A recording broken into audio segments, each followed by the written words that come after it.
젊은 부자님들 안녕하세요. 모든 재테크를 거미줄처럼 연결하고 있는 재테크 슈퍼거미 법학자 훈우입니다. 오늘도 중요한 재테크 정보만 쉽게 설명해 드리겠습니다.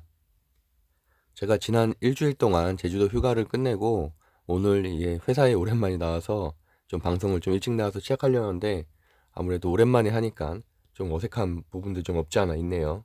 오늘도 좀 짧고 빠르게 좀 진행을 해보도록 하겠습니다.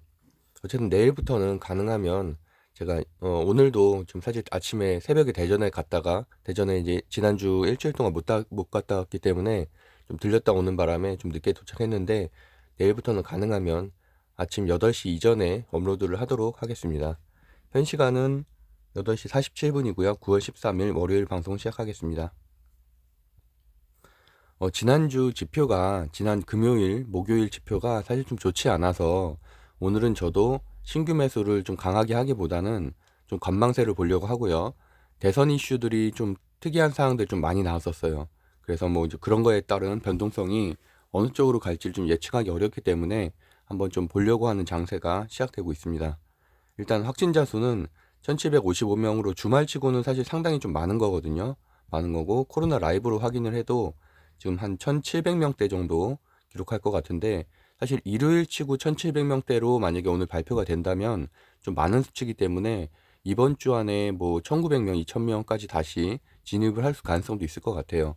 근데 지난주 금요일의 급등주 1위부터 30위까지를 보면 사실 코로나 치료제 또는 백신 관련된 거, 뭐 하다못해 경구용 치료제가 최근에 강하긴 했지만 그런 것들도 두세 개밖에 없거든요. 그러니까 그만큼 현재는 대선 이슈라든지 애플카라든지 뭐 전장부품이라든지 이런 코로나와 비코로나 관련된 주들로 많이 옮겨간 상태인데 다시 혹시라도 뭐 2,000명대로 좀 늘어나거나 된다면은 좀 추세가 어떻게 변할지를 좀 지켜봐야 될 것 같습니다. 게다가 변동성이 있는 뭐 추석이라든지 이런 이슈들이 좀 발생하기 때문에 거기에 따른 좀 변동성은 있을 것으로 보이고요. 어쨌든 간에 뭐 확진자, 1차 접종자 수는 퍼센트는 이제 역시 64%, 완전 접종 2차까지는 39%이기 때문에 이번 주 안에 40%는 일단 달성은 되죠. 달성은 되고, 제가 지난 금요일인가요? 그때도 뭐 유럽 그 리그에서 축구 경기하는 걸 봤는데 관중들이 다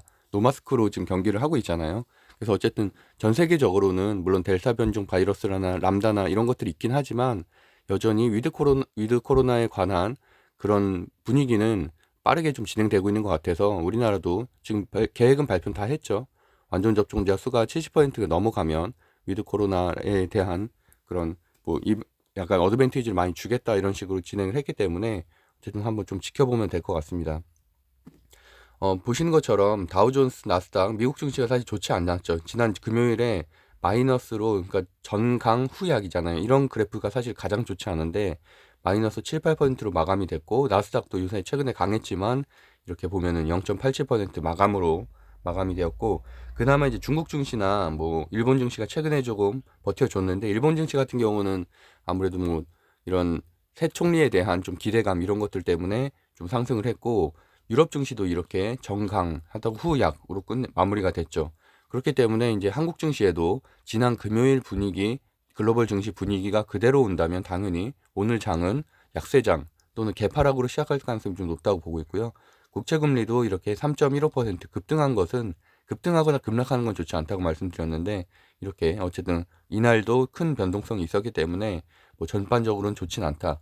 그리고 환율도 현재 조금 높은 상태죠. 보시는 것처럼 3개월 트렌드를 봐도 거의 뭐 고점에 다가온 상황이기 때문에 이런 고환율 그리고 또 변동성이 있는 각종 이슈들 이런 것들이 있어서 사실은 조금은 불안한 장세가 좀 시작될 가능성이 높다. 근데 이럴 때일수록 물론 테마주는 더 튀기도 하죠. 오히려 대형주들은 약세 그리고 중소형주 또 테마주는 강세 이런 장이 지속될 가능성이 있고요. 필라델피아 반도체 지수도 이날은 그래도 한 0.76% 상승을 했지만 여전히 조금 불안정한 상태다. 그래서 삼성전자나 하이닉스 같은 경우가 어느 정도 회복을 해줘야 지수 장세로 가면서 대형주 전반의 수급이 들어가는데 현재는 아직은 그럴 만한 뭐 특별한 특이한 호재는 없는 상태다. 그리고 제가 이제 빅스 지수 같은 경우도 매일 체크를 하고 있잖아요. 근데 빅스 지수 같은 경우는 공포 지수인데 결국엔 투심을 반영하는 것이라고 볼 수 있거든요. 그래서 지난번에 7월 말에 조금 증시가 좋지 않았을 때도 보면 빅스 지수가 거의 최고치로 치솟았었죠. 그런데 현재 다시 지금 9월 중순에 빅스 지수가 큰 폭으로 오르고 있는 것으로 보아서 이런 것들은 증시 전반에 좀 안 좋은 시그널을 가져오고 있다. 그래서 결국엔 특히나 외국인 수급이 좀 많은 제한을 두겠죠. 비트코인이나 이런 가상화폐 같은 경우는 뭐 주말에는 특이사항은 없었는데 여전히 좀 그래도 고점을 다시 한번 찍고 다시 한번 약간 하락을 하고 있는 그 정도 추세로 보면 될 것 같습니다. 아무래도 주말에는 결국에는 대선 이슈들이 좀 강했었는데 일단 뭐 이재명 씨 같은 경우는 슈퍼위크, 그러니까 여권에서는 뭐 1위 된다는 건 이제는 거의 뭐 사실상 확실시 됐다고 볼 수 있고, 그러다 보면은 나머지 후보군들의 이런 재료들이 많이 소멸될 가능성이 있어서 사실 뭐 누구라고 특별히 직칭은 하지 않겠지만 어쨌든 현재 여권 같은 경우는 어느 정도 이제 확장되는 분위기잖아요. 그러다 보니까 2위, 3위 군 후보군의 재료를 좀 들고 계신 분들이라면 좀 빠르게 정리를 해야 되지 않을까 좀 생각이 들고요.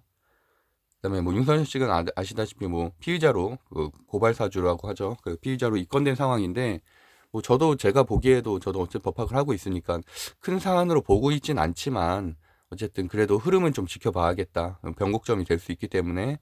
그리고 뭐 홍준표 씨 같은 경우는 여전히 상승률이 굉장히 좋았죠. 그래서 오늘도 여전히 DSR이라든지 DSR 재강이라든지 이런 게 강세로 예측이 되고 있습니다.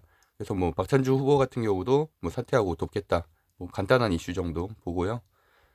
지난주 금요일 1위부터 30위까지 상승률을 보면은 보시는 것처럼 제가 좀 볼만한 것들은 빨간색으로 체크해 드렸는데 일단 아모센스, 동양 EMP, 월링스 다 전기차 무선 충전 관련주죠. 최근에 가장 강했었던 것 중에 하나는 이런 전기차 부품 관련이거든요. 뭐 배터리 관련이든 충전소 관련이든 카시트, 알루미늄 이런 것들 모두 공통점은 전기차의 전장 부품 관련이라는 거죠. 그 소재 관련. 그래서 그런 것들이 여전히 2위, 3위, 4위를 차지할 정도로 강했다. 그리고 아모센스 같은 경우는 특히나 이제 뭐 신규 상장주, 올해 신규 상장주기 때문에 신규 상장주가 강하다는 그런 요건까지도 좀 만족을 시키고 있고요. 그다음에 뭐 글로벌 SM 같은 경우도 전장 부품이고, 그다음에 일단 대선주 같은 경우는 크게 두 가지로 나뉘잖아요. 인물주와 이런 정책주로 나뉘는데 일성건설이라든지 덕신하우징이라든지 이런 곳들은 정책주로 나눌 수가 있죠. 뭐 이재명 씨가 주장을 했었던 기본주택, 그리고 또 뭐 윤석열 씨 같은 경우도 주택 관련해서 정책을 내놓은 게 있었죠. 그래서 이제 그런 시총이 적은 주택주 중심으로 상승을 했는데 일성건설도 최근에 많이 하락을 했다가 다시 이렇게 상한가를 가는 흐름. 그래서 오늘도 강한 흐름으로 좀 예상이 되고요. 그래서 보시면은 뒷부분에도 보면 11위부터 20위까지 인성정보도 제가 예전에 추천드렸던 종목인데 오랜만에 코로나 관련돼서 이제 상승을 좀 했고, 나머지도 보면은 뭐 KD 기본주택 관련주, 그다음에 이건홀딩스 기본주택 관련주. 그래서 인물주도 많았는데 이제 그거보다는 아무래도 주택 관련된 주들이 최근에 강세를 좀 띠고 있죠. 아무래도 어떤 후보가 되든지 간에 공급 물량에 대한 정책들이 나오기 때문에 뭐 이래서 뭐 그 관련된 시멘트, 그리고 또 뭐 노르홀링스, KCC 같은 건자재까지도 같이 상승을 하고 있는 상황입니다. 이렇게 파란색으로 제가 바이오주 같은 경우는 파란색으로 체크해 드리는데 1위부터 20위까지도 지금 단 두 개밖에 없죠. NK맥스, 한국파마, 뭐 인성정보까지도 이제 넣으면 한 세 개 정도 되겠는데 그만큼 현재는 바이오주가 좀 약세다. 다만 이제 뭐 세계 학회 같은 것들이 이제 온라인으로 진행되고 있기 때문에 거기에 관련된 주들은 개별주들은 좀 움직일 수는 있겠죠. 그리고 뭐 푸드웰, 홍준표 관련된 주 뒷부분에도 보면은 대부분 다 그 대선주죠. A리츠, 이재명 씨 관련주, 플랜티넷도 일자리 관련주, 이렇게 일자리 관련된 주 같은 정책주들이 이제 앞으로 하반기에도 좀 더 남은 10월, 11월에는 좀 더 강세를 보일 가능성이 높다. 그리고 나머지 뭐 건설, 서한도 제가 예전에 몇 번 소개했던 종목이고 기본주택 관련된 주죠. 그리고 한국가구, 이것도 건설 관련된 주.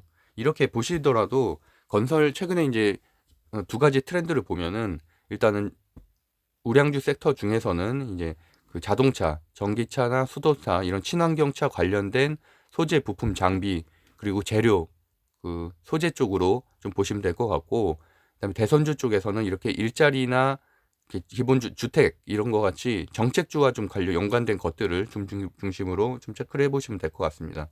상한가 종목 두 종목이었는데 건설 이재명 씨 관련된 주였고, 그다음에 아모센스 같은 경우는 전기차 충전 관련된 주.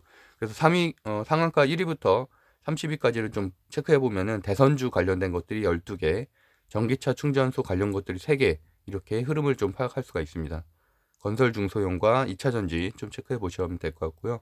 2차전지는 뭐 아시다시피 에코프로비엠이 SK이노베이션과 계약을 체결함에 따라서 여전히 또 강세를 보이고 있고, 그다음에 영화테크 정도도 한번 체크해 볼 만하고요.